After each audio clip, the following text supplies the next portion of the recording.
Yeah, this your boy Rich underscore everything with an A, and you now locked in to RE Films, Mr. Uncut, Raw. Okay, yeah, y'all know what it is, man. Your boy Rich underscore everything checking in. We actually at Jordan's school today for the Avid program, so he's actually doing his signing. What do you would call it? Here you go right here. You know what I'm saying? So, very special day for Jordan. Now y'all get a chance to see why I go so hard for my kids. You know what I'm saying? Speaking of Jordan, he just walked in sitting on the bottom row or whatnot. So, y'all stay tuned. They're waiting for the auditorium to get kind of packed up, or more of the parents to actually come in, and then we can go ahead and get this thing right here started. So y'all stay tuned.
If it were up to me, I would give this group of seniors that kind of interest every single day. Let's give them another round of applause.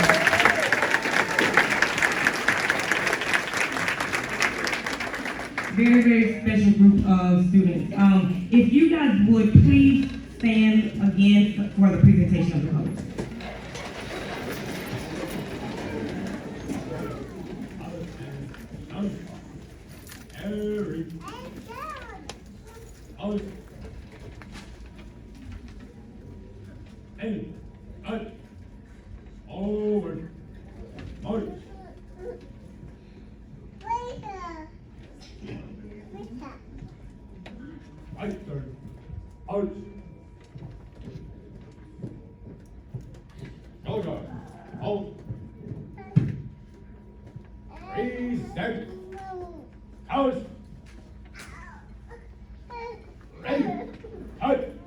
Please join me in the Pledge of Allegiance. I pledge allegiance to the flag of the United States of America and to the republic for which it stands, one nation, under God, indivisible, with liberty and justice for all. turn. Aus. Hey, out. Harry. House. Right turn. March. Out. Out.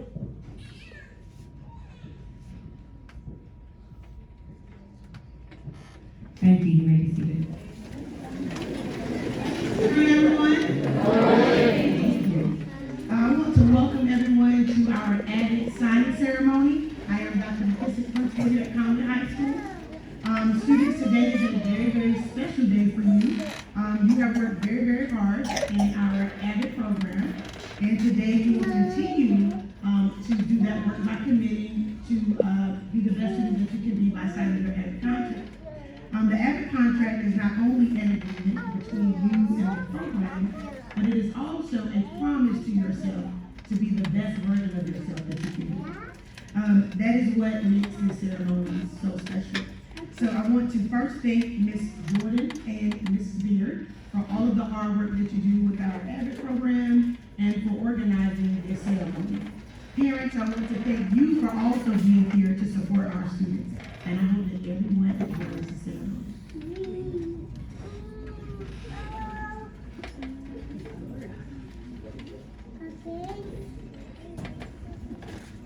So again, thank you guys for being here.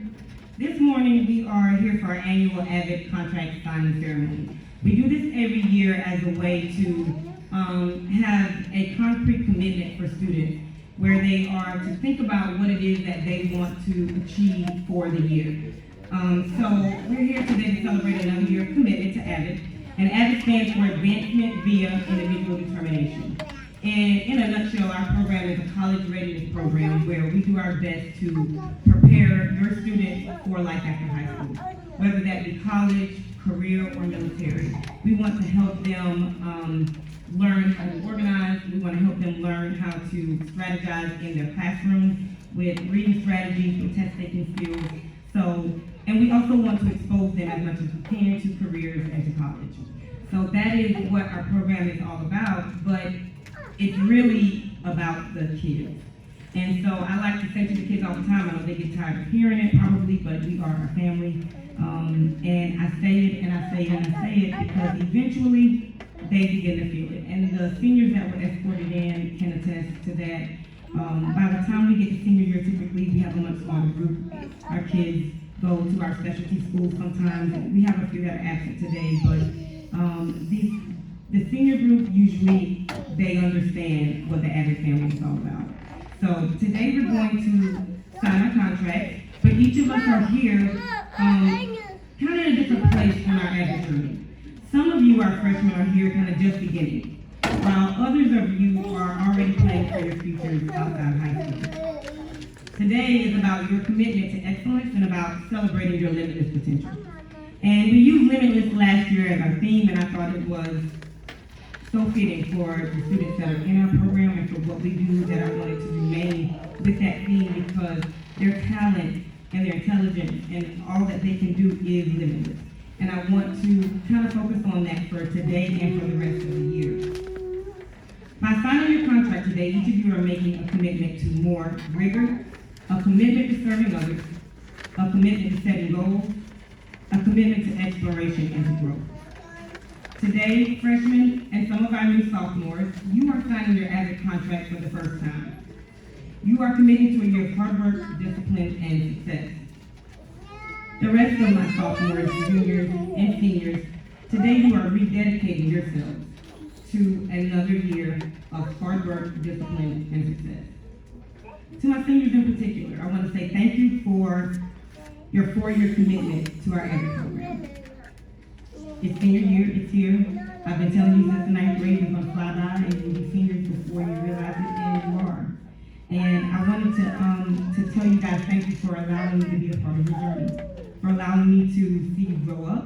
I had you as freshmen, I had you as juniors, and now I get to peek through the window of Ms. Baird's room and kind of look at you guys again during your senior year. So thank you for making me laugh, thank you for giving me a headache, thank you for making me fuss, because it was all a part part of our journey together. I am very, very proud of you guys. You're ready, okay? You're beyond ready. And I'm excited to stand on the sidelines and be a witness to your excellence.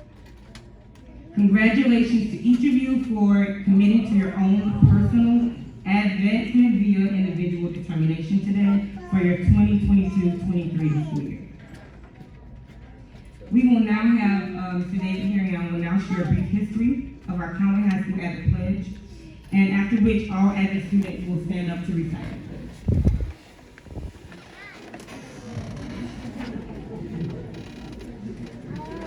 Hello? The Conway High School Avid Pledge is a tradition that began in 2011. The Avid elected teachers at the time felt like the students needed a pledge that they could believe in. So they gave the Avid students the task of writing a pledge that they felt embodied the spirits of Avid. Those students wrote this very pledge that we now say every day at every Avid class. Will all students please join me by standing to recite our Conway High School Avid Pledge?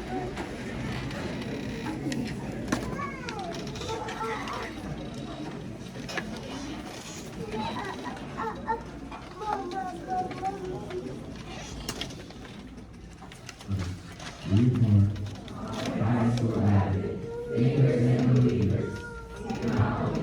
The time has not stopped, but our world thinking. We are pioneers. We pray on success. We want you to chart the path of teamwork and academic achievement. We promise to capture more than a college degree because of our individual determination. We expect to be judged by the quality of our character and not by the color of our stripes. We are not the limit. We are Conway High School Avid.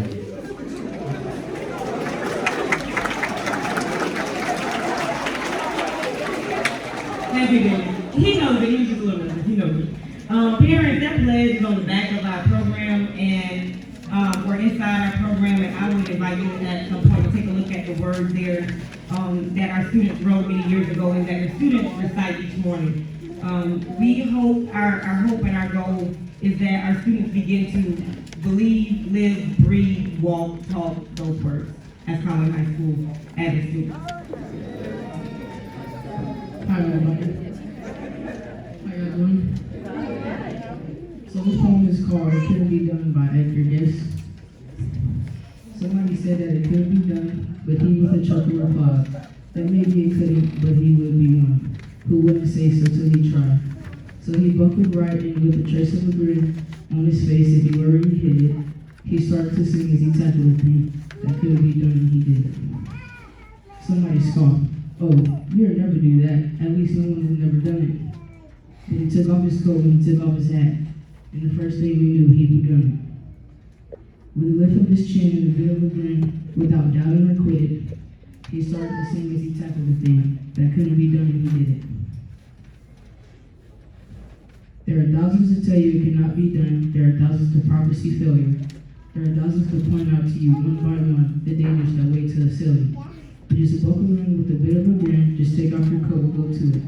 Just start in to sing as you tackle a thing that cannot be done, and you'll do it.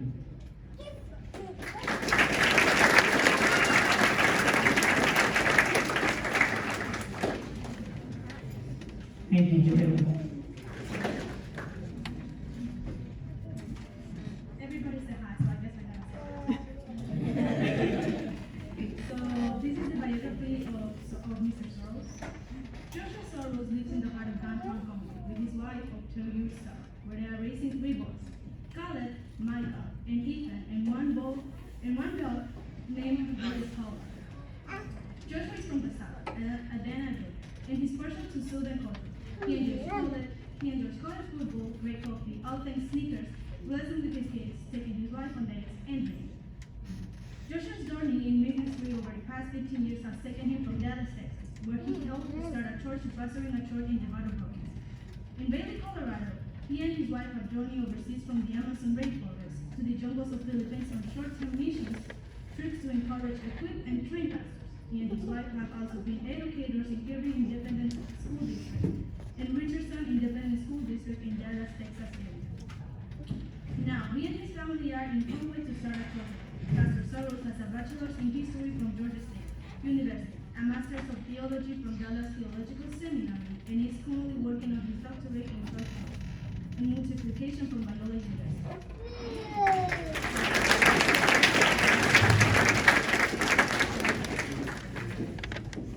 How are you guys doing? Good. So you got light sneakers. And I gotta say, where's my man with the new guys? My man with the new guys right there. My favorite one that's in the day. I like it. If you can speak, I was gonna trade you. So you could have my shoes and I'll take your shoes. But I'm kidding. Well, I'm definitely honored. Thank you, Ms. Jordan, for inviting me, and Ms. Dr. McCoy for having me back, and really honored to come and speak to you guys. I got 3 boys of my own. My wife and I have been teachers, like I said, and so I really have a heart for kids and young people and being able to share a story. And so today, I'm not going to share a whole lot of what I've read from the book, but I'm going to share a lot of what I've learned in my life. And this is kind of the baseline that I'm going to start with, is that I'm going to share with you on a topic today that competency will make you prosperous, but your character will make you limitless. There was a kid that I knew and really struggled through school, especially in high school, thought that school was a joke, thought that school was not a big deal. And as this kid began to get into senior high school, this kid was told things like, you're never going to go to college. You might as well get you a job because you're never going to succeed in college. And the way that this child behaved and the grades that this kid made kind of affirmed that. This person graduated 362nd out of 365 their high school graduating class. This kid went on to try to get into grad school. People said, you're never going to get into grad school. Yeah, you did pretty good in community college and you got squeaked by in college, but you're never going to get into grad school. This kid was told, you're never going to be successful. This kid that I knew was me. And have you ever been doubted before? Have you ever had anybody doubt you? Parents, have you ever had anybody doubt you? You're not smart enough, you didn't study enough, you don't have enough, your jump shot's not as good, whatever it is, you've had somebody doubt you for some reason, for some situation that maybe is out of your control, or maybe it's actually in your control. Most of the people that we revere, most of the successful people that we like, and that we read about have all been doubted. Abraham Lincoln was doubted right after the Civil War that it was the time to get the 15th Amendment passed, which allowed people of color to vote in this country. Guess what? It passed. During World War II, when Winston Churchill was leading Great Britain, people doubted his military expertise and his strategy to stop and defeat Nazi Germany. And guess what? He did it. When little young Ruby Bridges walked through crowds to go to school on the first day when all schools were unsegregated for the first time, people doubted that she could make change because after all, she's just a very small and young girl. Guess what? She did. And one of my personal favorites, his basketball coach in high school doubted that he would ever be a good player, much less make the basketball team, and yet Michael Jordan did, and he became the greatest player ever, yes, including greater than LeBron James.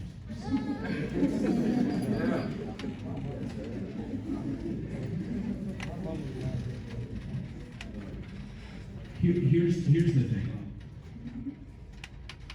We often judge people based on their competency. We judge them at how good they are at a skill, at how polished they may be. Competency is good. Perfecting a skill set, sharpening a skill set is something that we should all try to do.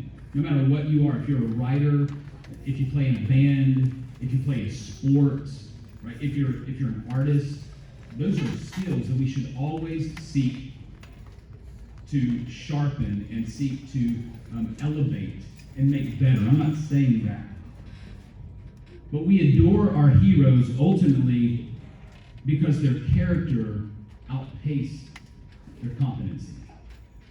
When they were faced with scenarios and situations, they did not rely on their skill set, they relied on their character. Author, pastor, and speaker Kerry Newhoff says this. He says, work twice as hard on your character as you do your competency. Yeah, we want to sharpen our skills. We want to work to become better artists or writers or musicians or athletes or whatever it is that we do. But what he says, listen, you need to work twice as hard on your character than you do your competency, because it is your character that becomes the cap on your potential.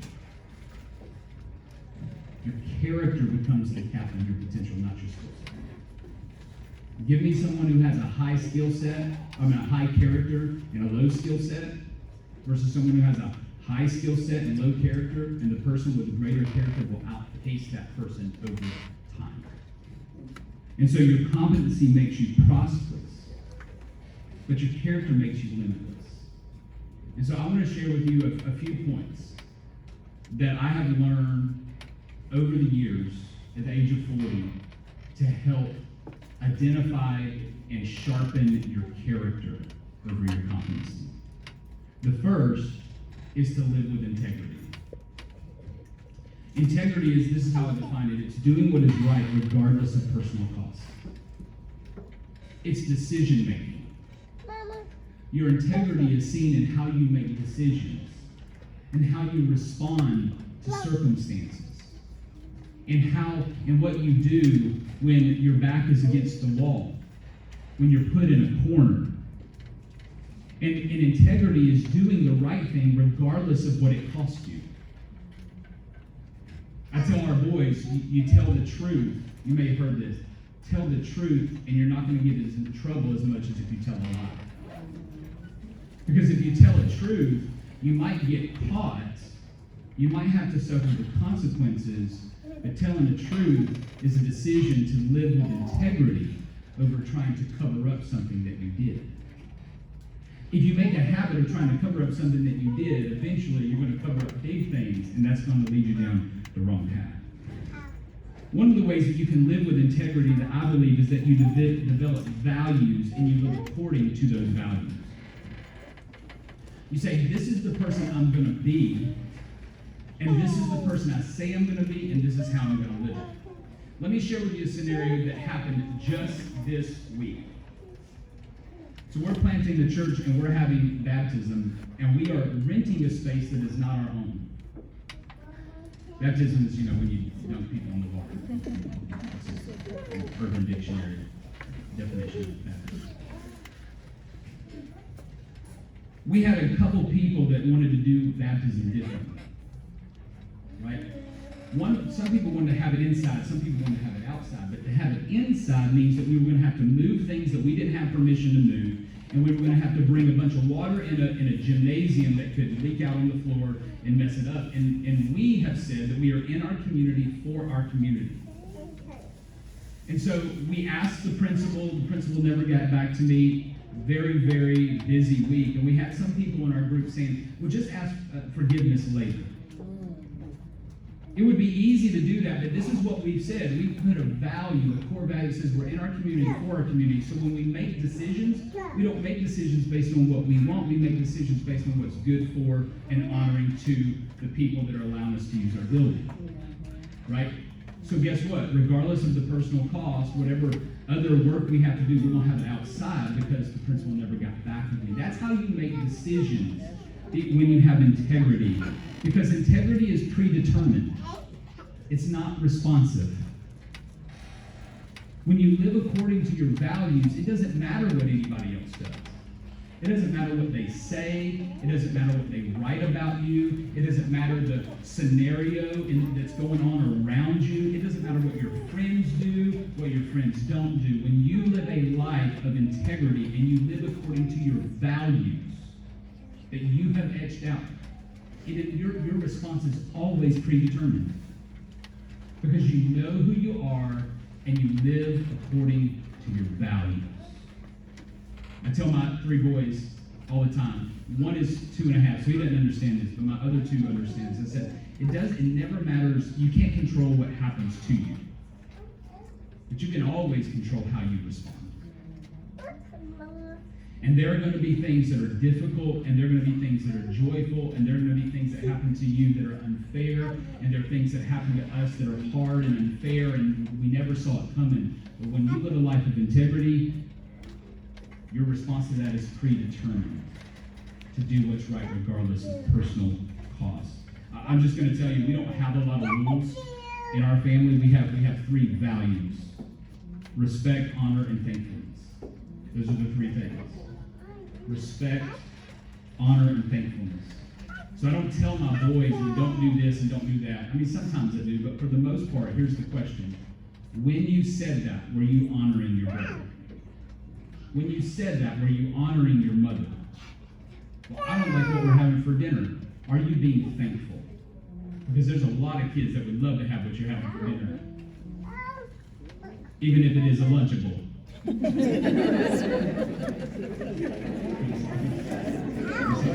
Right? I eat a Lunchable. My girl right there doesn't eat a Lunchable. Oh, okay. So we live according to values. So our competency will make us prosperous, but our character will make us limitless.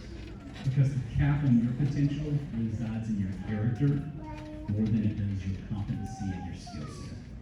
The second thing is resilience. And what I call is its bounce back ability. Every time you bounce a basketball, it comes right back.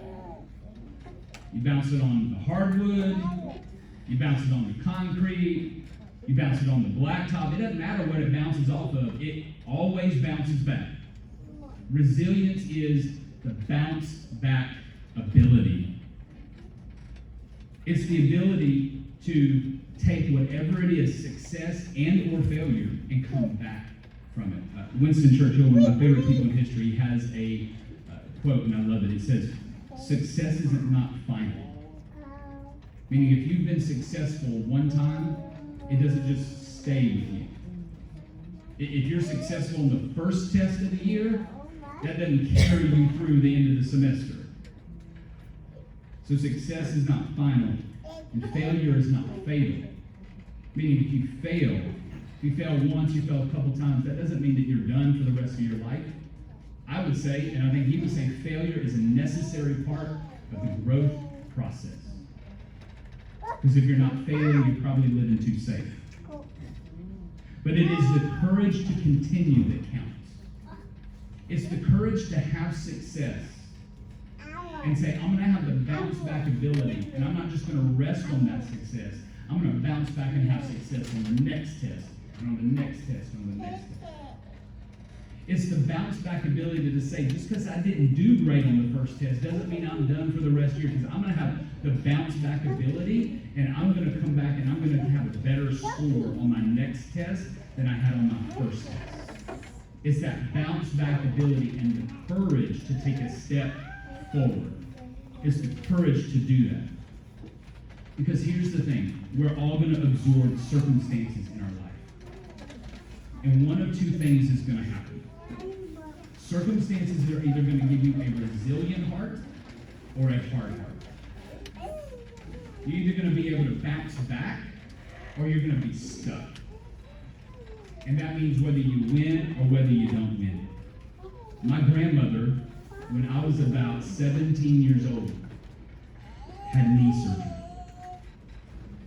She lived right next door to her mom. It was probably 30 yards to her mom's house. And her doctor told her, if you will get up and you will walk to that house and back 5 times a day and just build up your strength, you will be fine the rest of your life. But when she would get up to try to walk, there was pain. And so she would sit in her recliner. My grandmother died about 5 years ago. So from the age of 17 to the age of 35. And when she died, you know where she sat? In that recliner. Angry, bitter, vile, When you have a failure, you can get stuck there. And a lot of people get stuck there. But when they get stuck there, they grow a hard heart. And they grow bitter and angry and frustrated at everything else around them. And they are not able to live a life filled with joy. When I was pastoring in Colorado, we were building a building for the first time in the church's history. And they had built the outward frame. And they put up the trusses. You guys know what the trusses are? It's like the triangles in the building that can support the roof and all of that. So they had gotten it up and it looked beautiful. And me and my boys were going there on a Saturday morning, and we were looking at it. It was awesome. About an hour later, I got a phone call from the fire department. We had a wind shear come through the mountains. Wind shear is just a massive burst of air that falls on the facility. And it crumbled the whole building. And I stood there while this building was in shambles, thinking, well, what are we going to do now? And people were saying, see, we probably shouldn't have done that. That's probably the wrong decision. This confirmation, we shouldn't have done that. As I stood there with the builder looked at me and said, I'm willing to go again if you are. And I said, we got no other choice. We're going to build again. And guess what? We built again. And guess what? That building's still standing today. So you have a choice. You got to have bounce back ability. You can't get stuck in something, whether it's good or whether it's negative. Living a life of character means that you allow successes and failures to do the exact same thing to you, and that's to learn and to grow. When you have success, why did you have success? Why did it go well? When you fail, why did it not go well? What can I learn from it? And so your competency makes you prosperous, but your character will make you limitless, and you got to have that bounce back ability and live with resiliency in the same way that you got to live with integrity. But there's one more thing, and I think this is very important, and that's this, that your friends matter. If you show me your friends, I'll show you your future. Freshmen, I'm just going to tell you, if you show me your friends, I'm going to show you your future. These seniors that have gotten to this point, they could probably say that. If you show me your friends, I'll show you your future. Because here's the thing. Your friends will determine your character more than your intentions.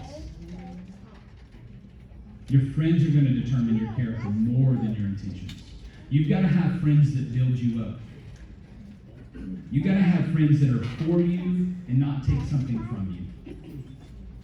You got to have friends that want to make a difference. You got to have friends that don't look like you, don't vote like you, and don't have your same background. I'm very thankful that my wife and I have been able to travel all over the world. We've lived in 4 different states, and I've got friends in all kinds of situations. I got friends that are Republicans. I got friends that are Democrats. I got friends that are Peruvian. I got friends that are Hispanics. I got friends that grew up in the south side of Chicago that now live in the mountains in Colorado, and I don't even know how they got there, but one of my best friends that I have, I just love them, Keith. I got friends that are in Dallas, got friends that are in Atlanta, got friends that are here in South Carolina, and I'm going to tell you what, your friends are going to make an impact on you, and they're going to make a difference in your life. And you've got to choose really, really wisely. Because the most popular are not always the most wise. I'm just saying. So, I want to share with you 3 different types of friends. And being able to know the difference in these is going to help you. The first type of friend is your confidants. There are very few confidants. I have very few confidants. Confidants are people who love you unconditionally. They are into you, whether you are up, whether you're down, whether you had success, whether you had failure. Your confidants are in it for you. They love you. They want to see you succeed. They're going to tell you the really hard thing because they love you. You can share anything with your confidants. It's not going to bother them. You can share anything. But here's the thing about confidants. You got to have somebody to pour into you so that you can pour into others, because nobody ever gave from an empty cup. And if you have friends that are only taken from you, you're never going to be able to live a life that helps and serves other people. You're going to be living a life of selfishness because you're trying to fill your cup up because you ain't got nobody else pouring into your cup. If that makes sense. So you got your confidence, but then you got your constituents. They are for what you are for. So they're going to rally around the team that you like. They're going to rally around the causes that you like. Because they see you as someone who can further their agenda. They're not in it for you, but they align for what you are for. But if they meet someone who will further their agenda more than you, they're going to leave you and go with that person. And guess what? That person doesn't know that as soon as they find somebody else, they're going to leave them and go someplace else. It's easy to mistake your constituents for your confidence. The third group is your comrades. They are against for what you are against. They will team up with you to fight another enemy, but once the victory is finished, they leave you. So if you got somebody that you got some issues with, and then all of a sudden somebody that you never talked to came alongside you, said, oh, I got issues with them, let's team up. Guess what? They're comrades. They're about to leave you. Don't team up with them. Guys, I'm telling you this because your competency will make you prosperous. You can make some money. But I'm going to tell you, there's a lot more to life than money. There's a lot of people with money that are miserable because they live with no purpose. But your character is going to make you limitless. Because if you work on your character twice as much as you work on your competency, there will never be a cap on your potential. We revere the people like Abraham Lincoln and Winston Churchill and Ruby Bridges and Michael Jordan. Put whoever you revere in your head right now. Not because of just their competency, but because of their character. I think about these days, and no matter where you're at and who you are, they're scary and uncertain. But I don't want you to confuse scary and uncertain with purposeless and hopelessness.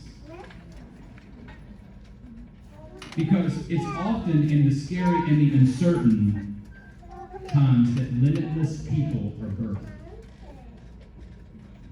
After the Civil War, trying to pick up the pieces of a fragmented country, Abraham Lincoln stepped on the scene and said, it's time to pass the 15th Amendment. While the biggest city in the world, which was London, 57% of it was bombed in World War II and laying in shambles, Winston Churchill said, no, we're going to stand here and we're going to fight the Nazi Germany. And guess what? He defended. You think that was scary? That was scary. When Ruby Bridges had to make that walk every single morning and every single afternoon with people yelling at her, and she was the only student in her class. Times were scary and uncertain, but her character showed through. And don't you think some people doubted Michael Jordan and that he thought it was scary the next time he went out and tried out for the basketball team? But it was his character that made him resilient and he kept going. Competency makes you prosperous. The character makes you limitless. And we are going to need some limitless leaders. And you're going to be them. We're going to need some limitless solutions. And you're going to be the ones to find them. We're going to need some limitless courage. And you're going to be the generation that exemplifies it. And we're going to need some limitless compassion. And you can be the generation that embodies it. Competency makes you prosperous, but your character will make you limitless. Thank you so much.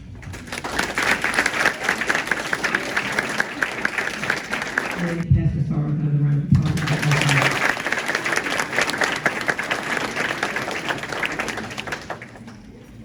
so many nuggets in that speech, but I think what stood out to me the most was if you're not experiencing failure, you're probably living too safe. And so I really want y'all to think about that, reflect on that. We're going to do some more with that next week. But if you are not experiencing failure, you're probably living too safe. We are ready now for our moment for our freshmen to sign their contract. Parents, get your cameras ready, your phones ready, because this moment that we came here for our freshmen to get up on the stage, what they're excited about. So they're going to sign their contracts for the 2022-23 school year. All of our students sign a contract every year. It's the same contract. The reason we do this program is because this is our freshman class, and it's their first time doing that. So we like to just kind of celebrate it and make a big deal about it. We make a big deal about our athletics all the time, and our athletes, they sign for the team that they're going to play for. And everyone comes and we take pictures, and it's a big deal, but this is just as important, if not more important. So we like to take the academics and make a signing day out of it because our students are committing themselves to be successful and work hard. So a couple things about the contract, and parents, you will see this, they'll bring it home, but there are some student responsibilities, some parent responsibilities, and our students are signing this to commit to maintaining satisfactory citizenship, behavior, and attendance here at Conway High. They're going to maintain their Avid binder in a specific way that we have taught them to maintain it. Completing assignments, completing a homework, getting things submitted on time. The contract also asks them to maintain a specific GPA. Most colleges aren't going to let you in with anything less than a 2.5, and we like to stay on our contract, so you need to maintain a 3.0. Sometimes we fall short, but we work on that to try to maintain it at that place so that our students have options when they're up here in the front row as seniors. They also are signing their contract to prepare and enroll to take more rigorous courses. We encourage them and push them to take honors and AP level courses here as well.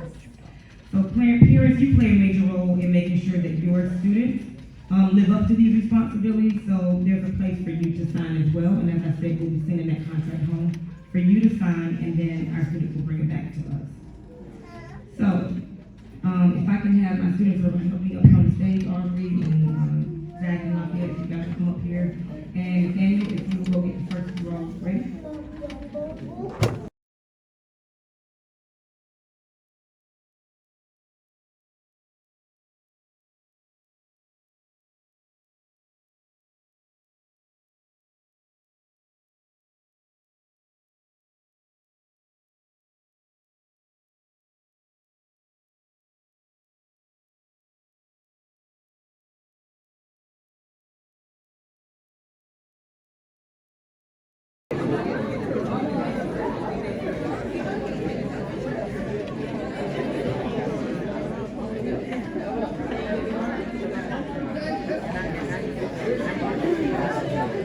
So that concludes our freshmen, but we also have a group of sophomores who just joined our Avid program this year. We are able to onboard students into the program as sophomores and juniors as well. So we have a great group of sophomores who are just beginning, and they're going to sign also.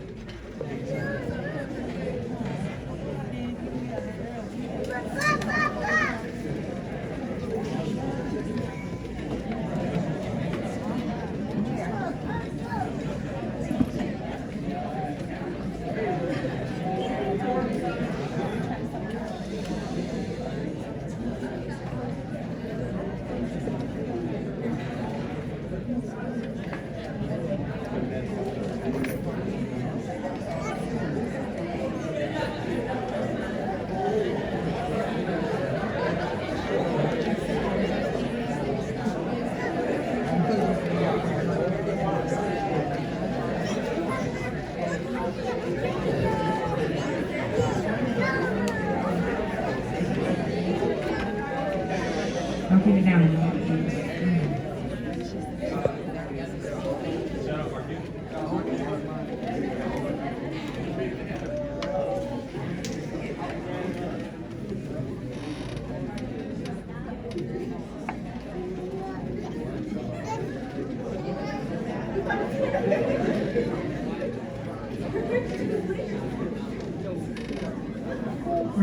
today and for supporting your students, our students. Thank you for trusting me with your kids, trusting to bear with your kids, and allowing us to help them strengthen their skills and just be successful. We're going to now have our closing remarks from our Avid administrator, Ms. Gray.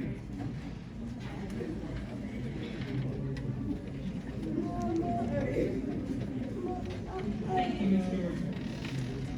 Pastor Sorrows, our speaker, gave us a powerful message, and for me, there were several words that really stood out. Integrity, respect, honor, thankfulness, character, resiliency. These words stood out because they are necessary to be successful in life. And like he said, your friends will make a difference in your life. So I hope that you will choose wisely. And today you've already shown us that you're capable of making great choices. Your choice or your decision to participate in Avid is one of the best decisions you can make in high school. Plus, participating in Avid gives you membership to an organization that helps students meet their goals.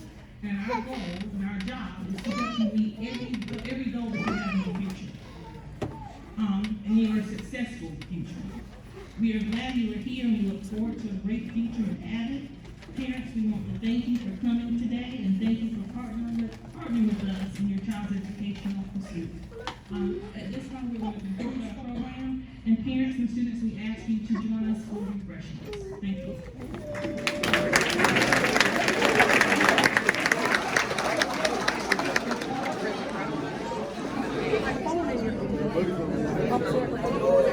And look who we have here. Of course, you know we had to YouTube this. How you feel signing that contract? You be about signing like a big league contract, huh? I know that's right.